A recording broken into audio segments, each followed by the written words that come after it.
Hi, everyone. Steve Adubato. We kick off the program with an important conversation about immigration and related matters with our good friend Amy Torres, Executive Director of the New Jersey Alliance for Immigrant Justice. Amy, great to see you again. Thank you so much, Steve, for having me. Website's up. Tell everyone what the organization is all about. So, New Jersey Alliance for Immigrant Justice is the state's largest immigration coalition. We bring together over 55 different organizations from every corner of the state to fight for policies that empower and protect New Jersey's immigrants. Okay, here we go. I read I'm one of the few people who still reads different newspapers every day. Yes, I go online. I read as well. One of the newspapers is the New York Post. Virtually every day. Okay, let's start with it.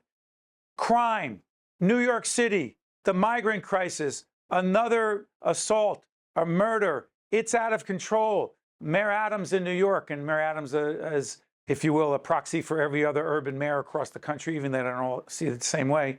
It's a crisis at the border. Crime. Hyperbole? Absolutely. I think what we're seeing and what we've seen in cities like New York and all across the country are a few different things. One is asylum and immigration policy is absolutely a federal issue, and we must squarely place blame with the Biden administration for not doing enough to solve long-term problems. But what we're also seeing in cities is this manifestation of things that we know have been an issue for a long time: a chronic lack of housing and transitional shelter, deep cuts to human and community services, and higher thresholds for screening people for eligibility for basic services that allow them to integrate into society. So are an influx of newcomers putting strains on city resources?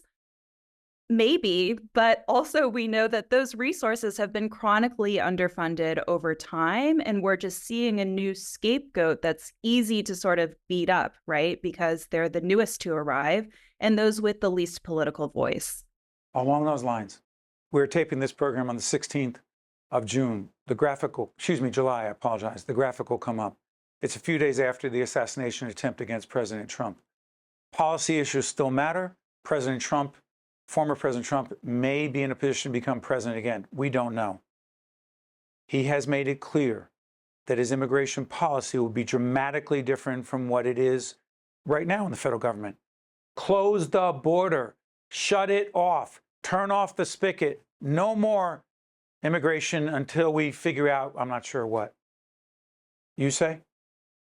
So, Steve, the border is effectively closed right now. The executive order that the Biden administration put in place in June said that once crossings reach a certain threshold, the border is effectively closed.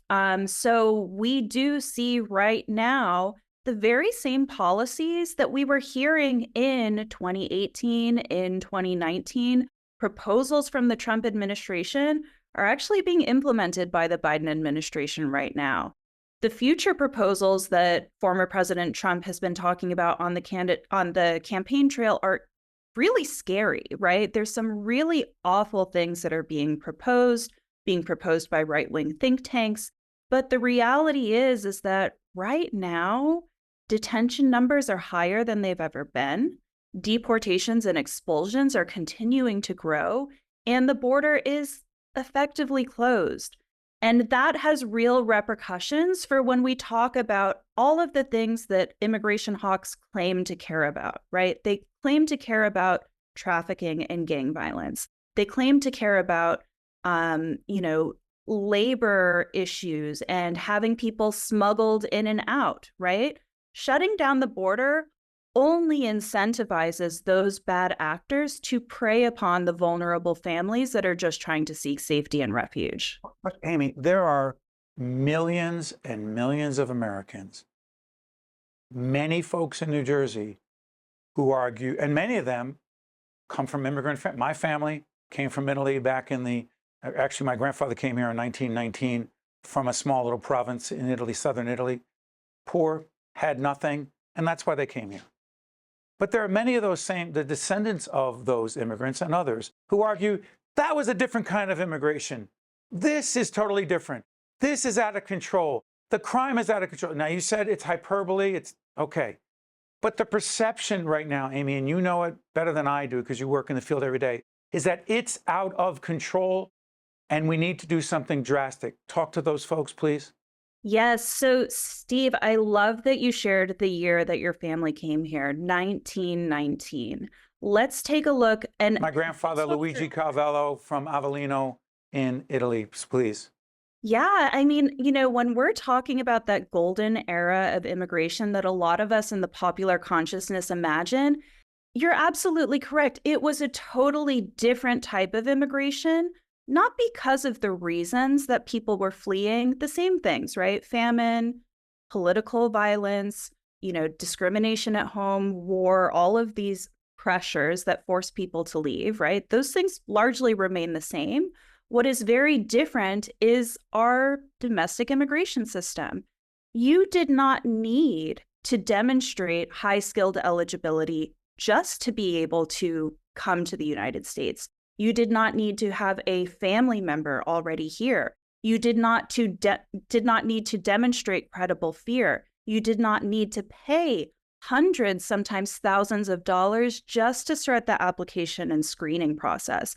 I fully agree that we should return to an era that people remember from the past, right? That, well, my family came here the right way, even though they didn't speak English, they integrated and found a job right away. When we're talking about the headlines that we're seeing coming out of major cities, those asylum seekers are forbidden from working. They are not authorized to work. That's very different than how things were. Hold on, Amy. Are you arguing there are not the quote unquote open borders that many people, because you just described all the things you have to have in place to get here. And then we're seeing video of people, children often unaccompanied by parents, who's coming across a body of water, who's climbing through whatever. Open borders. Not true? That's actually the situation that was the case in 1919, is that you only needed to pass a health screening. You did not need to do anything except for pay for your passage, a ticket on a boat. Right? And now you believe it's much harder? It's absolutely much more restrictive and much, much harder to be able to come to the United States legally. And the reason that we're seeing a rise in unaccompanied minors is that a lot of these restrictions still don't apply to children. And we see families making an impossible choice in these border communities in Mexico and other parts of Central America, making the impossible choice that at least my child will be able to go the right way. Let me send them so they can try to have a chance, and I'll try to go another way, either by waiting or going through some other irregular means. When we talk about concerns for children and we talk about concerns about trafficking and crime, it's a result of the policies that we have today. We are forcing people to make impossible choices about their safety, about criminality, about who they trust, who they pay, who preys upon them because of the restrictive policies that we have in place. In 1919, the only barriers that we had at the southern border were to prevent cattle from crossing from one ranch to another. And even at Ellis Island, once you passed a health screening, there was no other documentation needed. And you often hear people repeat this too in their own oral histories about their families. Oh, someone changed my name. If you need documentation, right, there's no reason that should happen. We're living in a very, very different era than even my parents' generation and my grandparents' generation. Immigration has radically changed, and in many ways, not for the better. Amy, let's make a commitment to each other. We'll continue this very complex and important conversation. Amy Torres, Executive Director of the New Jersey Alliance for Immigrant Justice. We in agreement on this ongoing conversation, Amy? Absolutely. And it has not gone away presidential cycle after presidential cycle until we have comprehensive immigration reform. We can continue revisiting this conversation, Steve. See how Amy got the last word? Okay. We'll continue the conversation. Stay with us. We'll be right back.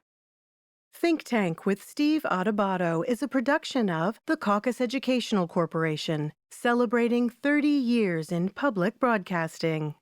Funding has been provided by the Turrell Fund, a foundation serving children, Rowan University, New Jersey Sharing Network, Wells Fargo, Horizon Blue Cross Blue Shield of New Jersey, Johnson & Johnson, the New Jersey Economic Development Authority, Newark Board of Education, and by New Jersey Children's Foundation, Promotional support provided by bestofnj.com and by the New Jersey Business and Industry Association. I'm Tim Sullivan, CEO of the New Jersey Economic Development Authority. Since joining the NJEDA, I've been struck by the incredible assets and resources that New Jersey has to offer. The NJEDA is working every day to grow New Jersey's economy in a way that maximizes the values of those assets to benefit every single New Jersey resident. This includes more support for small businesses and a focus on reclaiming New Jersey's position as a leader in the innovation economy. Visit njeda.com to learn more about how NJEDA is building a stronger and fairer New Jersey economy.